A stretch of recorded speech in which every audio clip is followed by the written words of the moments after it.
Hello everyone, आपका स्वागत है प्रीति क्लासेस में। और हम आज पढ़ाएंगे इतिहास कक्षा 5,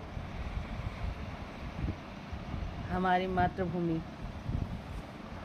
हम जानते हैं कि यह भारतवर्ष हमारा देश है।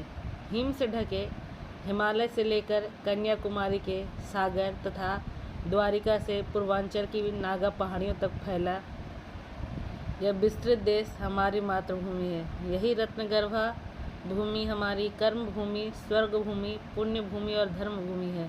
हमारा यही देश कभी सोने की चिड़िया कहलाता था और जगत गुरु के नाते विश्व का मार्गदर्शन करता था। ईश्वर ने हमारे देश को कैसा सुंदर एवं आकर्षक बनाया है।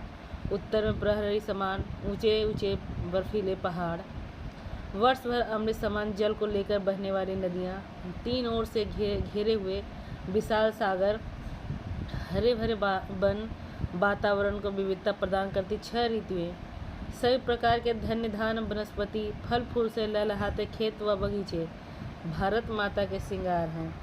इनके अनेक प्रकार के वेश, खान पान, रीति रिवाज, पूजा पद्धतियाँ, परंपराएं, भाषाएं हमारे देश की विविधता में एकता की प्रतीक है। ज्ञान के भंडार, वेद पुराण, गीता व रामायण आदि श्रेष्ठ ग्रंथों की रचना इसी देश में हुई है। यह हजारों महापुरुषों एवं वीरांगनाओं की भूमि है। स्वयं भगवान ने भी इसी भूमि पर विभिन्न रूपों में जन्म लिया है। ऐसे सुंदर श्रेष्ठ देश को हम भारत माता कहकर पुकारते हैं। इस सुंदर एवं समृद्ध देश को विदेशियों ने ललचाई दृष्टि से देखा। यहाँ से लूट खसोट करने तथा अपना राज्य स्थापित करने के लिए धरती पर अनेक बार आक्रमण किए, नरसंहार किया, गांव उजाड़े, भीषण अत्याचार किए। ऐसे अनेक लुटेरे, अत्याचारियों, आक्रमणकारियों की कहानी तथा उनका प्रतिरोध करने वाले अपने देश के वीर राजाओं, योद्धाओं व वीरांगनाओं तथा साहसी लोगों की कहानी हम पढ़ चुके हैं।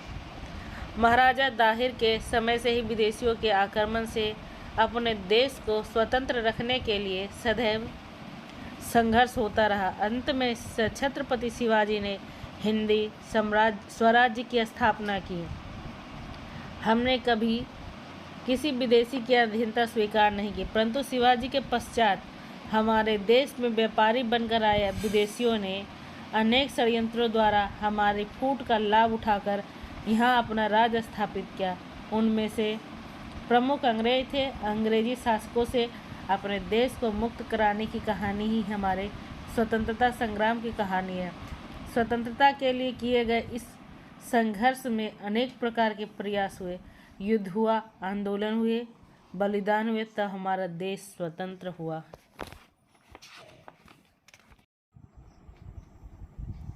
आइए आपको पढ़ाए गए पाठ का प्रश्न उत्तर करवाएं। इसे मैं डिस्क्रिप्शन में दे रही हूँ और इसे आपके स्क्रीन पर लिख देती हूँ।